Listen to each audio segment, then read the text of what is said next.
Hello everyone, good day. I am Glenn Pajares of the Visayas State University, Baybay City, Leyte, Philippines.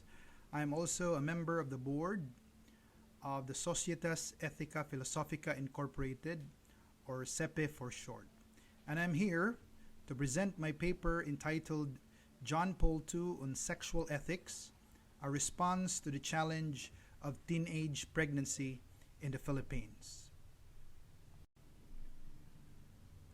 Teenage pregnancy is indeed a global problem, and in the Philippines, it is a national social emergency and so a national priority by past administrations as well as of the present. Teenage pregnancy has put the life of young Filipina and their children in danger due to the health risk of teenage pregnancy and the economic difficulties that come along with it. The Philippine government offers solutions, but these solutions are utilitarian, consequentialist, pragmatist, and even hedonist, which is contrary to the teachings of the Church. The Philippine government offers the empowerment of the youth to have access to comprehensive sex education as well as access to reproductive health services. And when we speak of reproductive health services, these are modern contraceptives or access to artificial birth control, and some of these methods are even abortive. Thus, the kind of solution offered by the Philippine government is not in line with the teachings and values of the Catholic Church. For this reason, there's a need for the Catholic Church not to be passive, but rather proactive, to actively engage and offer concrete and immediate solution to the problem, to counter the utilitarian solution of the Philippine government. And I have found John Paul II, Pope, Saint, and theologian, who has a very sound, profound, and solid teachings on sexual ethics based also on the teaching of the Catholic Church. That is why I firmly believe that John Paul II's discussion, philosophical discussion and teaching on sexual ethics will be very helpful as a solution to the problem of teenage pregnancy in the Philippines. The method I used in this paper is qualitative research method, particularly textual or document analysis on some of the works of John Paul II and many secondary sources on John Paul II's work on sexual ethics. John Paul II starts his discussion on sexual ethics on the dignity of the human person. When we speak of dignity, this is the value of the human person, the very essence of the person, what the person is. And basically, for John Paul II, the human being or the human person is created in the image and likeness of God. He or she is an imago Dei, and therefore shares the nature of God, being sacred. And because of that, man needs or requires to be treated holily or sacredly. And therefore, the human being is not an object, not a thing, an instrument, or a tool. In this sense, John Paul II agrees with the German philosopher Immanuel Kant in one of Kant's formulation of the categorical imperative, which says that the human being should not be treated merely as means, but always as an end. Now, in premarital sex, of course, the sexual partner is treated as the source of sexual pleasure. So, in premarital sex, which is the main cause of teenage pregnancy, reifies or reduces the human being into a mere object, which is a violation of his true nature and dignity. John Paul II believes that the human person is a sexual being. He or she is endowed naturally with the sexual powers or energies or urges or desires. And because these desires and faculty are gifts from God, therefore our sexual energies, our faculty, are good in nature. They are not evil.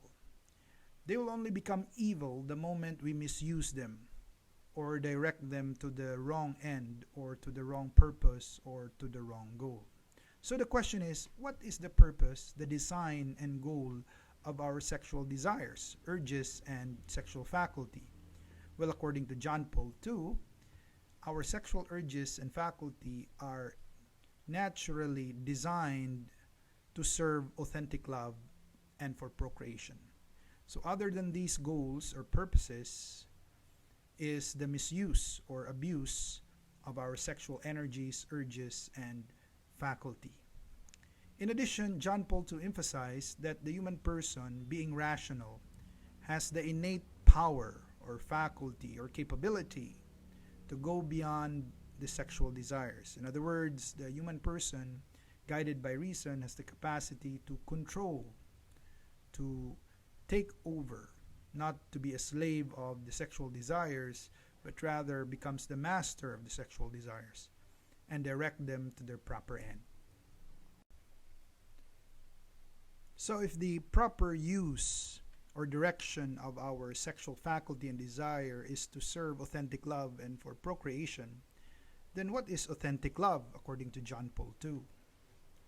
First, he explains that the human person is basically love, created out of love and commanded to love. This is the true vocation and destiny and design and purpose of the human person. Love for John Paul II is an attraction, a desire for that which is good and beautiful. So it's natural for human beings to be attracted to that which is beautiful, pleasing to behold, and good in nature. Love is not just any kind of attraction or desire. Love is goodwill. When we speak of goodwill, that is the will for the good of the person, not just for one's own good, but the good of the other. Love is the giving of the self as gift to another. So true love happens when one surrenders or freely gives his or her whole self to the other for the good of the other. And this requires true friendship, a friendship that is not based on utility or exploitation or taking advantage over the other. This also entails trust and reciprocity or mutual exchange of goods.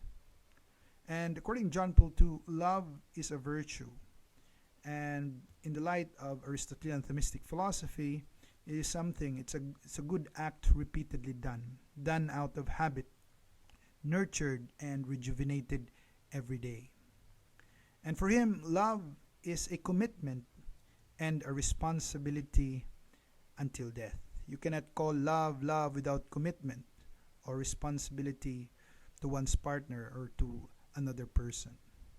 And premarital sex, which is the cause of teenage pregnancy, cannot be in the service of authentic love, for it has no commitment in the first place and no responsibility to achieve the common good or the good of the other person. In fact, in premarital sex, there is no guarantee that the partner will freely, totally give oneself to another until death. That is why John Paul II speaks of sex and marriage, that sex should be done within the context of marriage. In the first place, the marital act or the sexual act was designed to consummate the union of man and woman, or the union of spouses to participate in God's creative work, the procreation and the building of the family. Marriage, according to John Paul II, formalizes and safeguards the mutual and lifetime commitment and responsibility to give oneself to the other as gifts, agreeing on a common object to care and to seek for each other's good or their common good, to bring forth children and to rear them with mutual support. Therefore, true love waits. If you truly love the person, the sexual act can wait in marriage. In conclusion, given the teachings of John Paul II and the Catholic Church teaching on sexual ethics, all Catholic institutions like schools and formation centers are urged to design a sexual education content, material, course, or curriculum that contributes and counter the government solution for a comprehensive sex education campaign in the Philippines. That is the challenge posed to the Catholic Church and all Catholic institutions as we are faced with this problem of teenage pregnancy in the country. I would like to thank all of you for watching and listening. Later, we'll have the open forum. Thank you very much.